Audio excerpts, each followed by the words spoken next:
सनअत लबूस लकुम लितुहसिनकुम मिन बअसिकुम फहल अंतुम शाकिरून।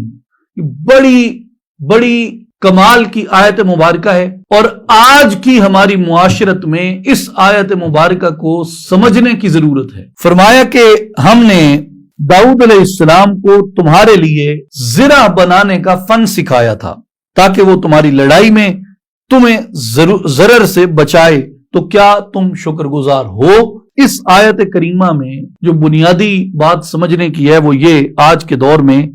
कि हसूल मुआश के लिए जो सनअत और पेशागरी है उसकी असल ये आयत मुबारका है। और जैसे कि आज ही नहीं बल्कि अक्सर अदवार के अंदर बाज लोग ऐसे होते हैं जो मुख्तलिफ पेशों से वाबस्ता लोगों को अपनी जिहालत, अपने तकब्बुर और अपनी कम इल्मी, कम फहमी, कम नजरी की वजह से वो उन्हें खसीस और घटिया समझते हैं।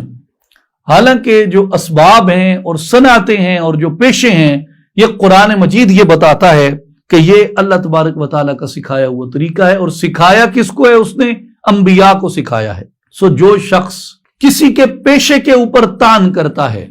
और ऐसा पेशा जो मूजिबे रिज़्क़े हलाल हो, ऐसा पेशा जो मूजिबे रिज़्क़े हलाल हो, वो ऐसे किसी पेशे के ऊपर अगर कोई शख्स तान करता है तो दर हकीकत वो किताब और सुन्नत के ऊपर तान करता है। इसलिए अल्लाह तबारक व तआला ने दाऊद अलैहिस्सलाम का जिक्र फरमा के कहा कि हमने उनको लोहे से ज़िरा बनाने का फन और हुनर अता किया था और वो अपने हाथ से इससे कमाई करते थे। इमाम कुर्तबी रहमतुल्लाह अलैह फरमाते हैं कि हजरत आदम अलैहिस्सलाम काश्तकारी करते थे, तो काश्तकारी जो है वो आदम अलैहिस्सलाम का पेशा है। हजरत नूह अलैहिस्सलाम लकड़ी से चीजें बनाते थे, सो बढ़ई होना हजरत नूह अलैहिस्सलाम का पेशा था। और हजरत लुकमान अलैहिस्सलाम कपड़ा सीते थे, तो कपड़ा सीना लुकमान अलैहिस्सलाम का पेशा था। और हजरत तालूत के बारे में कहा कि वो कपड़ा रंगते थे और जो रंग रेजी है इससे वो उनका पेशा बन गया। और मोहम्मद मुस्तफा अहमद मुज्तबा सल्लल्लाहु अलैहि वसल्लम, आपने हर चंद के खसूसियत के साथ कोई पेशा नहीं अपनाया, लेकिन आप सल्लल्लाहु अलैहि वसल्लम ने बकरियां चराई, आपने बकरियों का दूध दोहा, आपने फटे हुए कपड़े सिए, आपने फटे हुए जूतों को मुरम्मत फरमाया, आपने कपड़े धोए, आपने जमीन को खोदा, आप तिजारत फरमाते थे, आपने ऊंट पे सवारी फरमाई, आपने घोड़े पे सवारी फरमाई, आपने दराज गोश के ऊपर सवारी फरमाई, यानी हिमार के ऊपर आपने सवारी फरमाई, आपने पैदल असफार फरमाए, आपने खुद अपना सामान उठाया। और अगर कोई इमारत बन रही है तो उस इमारत के लिए सरकार अलैहिस्सलाम पत्थर उठा के लाते, खंदक खोदी जा रही है तो उसके अंदर आप शरीक हो जाते। तो जितने अमूर थे, जितने काम इंसानी जिंदगी के मुख्तलिफ शोबों और पेशों के अंदर होते हैं, वो सभी अमूर और सभी काम खातमुन नबीयीन, अशरफुल मखलूकात, जिसकी वजह से इंसानियत का शर्फ है, उस नबी पाक अलैहिस्सलाम ने उन पेशों को इख्तियार फरमाया और यह बताया कि ये पेशे इख्तियार करना तुम्हारे लिए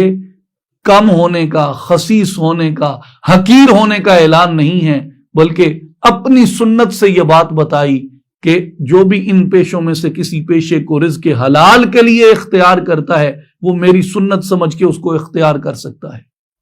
इसलिए पेशों की बुनियाद पर चाहे वो रिज़्क देने, रिज़्क फराहम करने के एतबार से हकीर पेशा क्यों ना हो, लेकिन अगर वो रिज़्क हलाल का मूजिब है, उस पेशे को अगर कोई तान बनाता है और उस पेशे के इख्तियार करने की बुनियाद पे अगर कोई किसी दूसरे मुसलमान या किसी दूसरे इंसान पे तान करता है, उसको हकीर कहता है, उसको रुस्वा करता है, उसको ख्वार करता है, उसकी तहकीर करता है, उसकी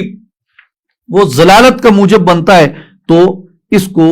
मुहद्दिसीन ने और मुफस्सिरीन ने और फुक़हा ने मना किया है और फरमाया है कि ये किताब और सुन्नत के ऊपर तान है और ये अंबिया के पेशों के ऊपर तान करने के मुतरादिफ है।